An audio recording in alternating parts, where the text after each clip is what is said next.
સુરતમાં દિવસે ને દિવસે ક્રાઇમનો રેશિયો વધતો જોવા મળી રહ્યો છે. નજીવી બાબતે લોકો એકબીજાના જીવ લેતા જોવા મળી રહ્યા છે. ત્યારે આવી જ એક ઘટના વધુ એક વખત સુરતમાંથી સામે આવી કે જેમાં 1.5 લાખ માટે ફાઇનાન્સિયર હત્યા કરી દેવામાં આવી હોવાનું જાણવા મળેલ છે. આ અંગે મળતી માહિતી અનુસાર શહેરના મૈતરપુરા મોતી ટોકીઝ પાણીની ટાંકી 4 રસ્તા પાસે પતંગની ખરીદી કરવા ગયેલા કેબલના દારથી અને ફાઇનાન્સિયર પિયુષ રાણાની 1.5 લાખ રૂપિયાની લેતી દેતીમાં બેગમપુરાના વિવેક ચેવલીએ છરાના ઘા ઝીકી મોતને ઘાટ ઉતારી દીધો હતો. મહત્વનું છે કે હત્યારાએ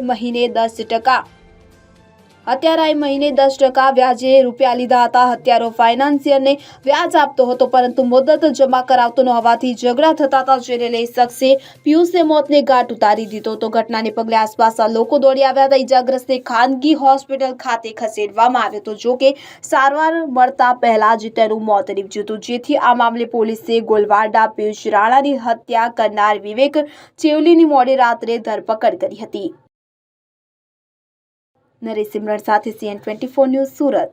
હવે જુઓ દેશ દુનિયાની તમામ ખબરો તમારી આંગળીના ટેરવે.